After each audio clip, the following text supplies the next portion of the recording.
ay Anti-Money Laundering Act. Anti-Money Laundering Act o RA 9160. So bakit ko to i-vlog? Kasi itong Anti-Money Laundering Act, ito nagre-regulate sa mga withdrawal sa bangko. Okay? Kasi pag more than the covered transaction, ibig sabihin ng covered transaction is ang withdrawin mo sa isang araw o sa isang banking day is 500,000. Pag sumobra doon, kahina-hinala na. Okay? Pag sumobra doon, kahina-hinala na. Sa casino transaction, up to 4 million. Pag sa casino, may transaction kayo sa casino, sa bangko, and then casino yun, 4 million. And then, pag series of transactions, up to 4 million, series of transactions, 4 million din. Ibig sabihin ng series of transactions, 5 araw o 5 banking days. So, dun pa lang, malalaman mo na pag lumampas yun, that is considered money laundering. Kasi gagawin ng money laundering, palalabas, nagde-deposit sila, nagwi-withdraw sila sa isang bangko, and then ililipat nila sa kabila. Papalabasin nilang malinis yung pera, pero galing sa illegal activity. Diba? At minsan, ang ginagamit dito sa anti-money laundering, sa money laundering, is yung mga lehitimong business. Diba? At baka tayo ay mabiktima ng money laundering, lalo na pag minsan hindi natin alam yan. Pinost ko nga sa Facebook di ba, yung sabi ni Ben Tulfo, ligtas yung kaya napagsasamantalahan ng mga abusado kasi kulang sa kaalaman. Yung mga walang alam yun ang laging naloloko ng mapagsamantalaan manloloko. So dun pa lang sa covered transactions na 500,000 ng every one banking day, pag lumampas doon, that is kahina-hinala na yun.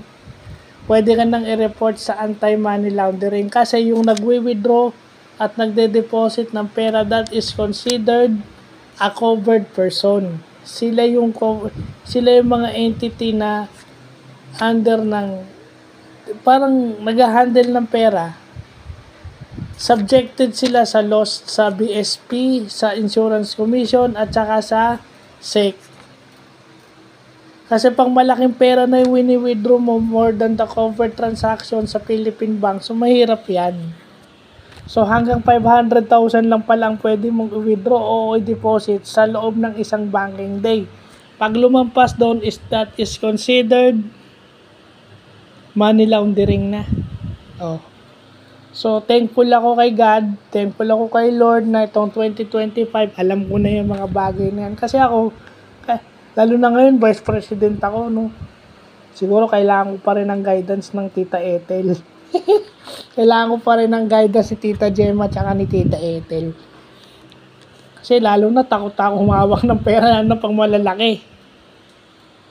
Yeah. Dahil hindi naman ako accountant. So, blessing in this case din, nakapag-master's degree tayo at naging open tayo sa maging ganito. Kumbaga, willing na akong pag-aralan. So, siguro kung hindi ako nag-masteral, hindi ako open sa ganitong pag-aaral. Dahil nga nakapag-masters tayo, naging open tayo sa ganitong mga bagay. So, again, consult a lawyer or a policeman kung to. But definitely, magandang ma-vlog ito. Itong anti-money laundering act. Kasi nga, yung mga lehitimong business, pwedeng gamitin sa anti-money laundering para mapagtakpan yung illegal activity. Ganun lang siya kasimple. At sa criminology, ang tinatawag diyang crime concealment. Tinatago yung crime. Diba? At ang ng punishment ng pag nagma-money laundering ka is 4 to 7 years kapag ka non-feasance. Ibig sabihin, sinadya mong hindi i-report. At kapag at wala kang alam, kumbaga hindi mo alam, hanggang 500,000. 4 months to 2 years lang ang kulong mo. Tingnan natin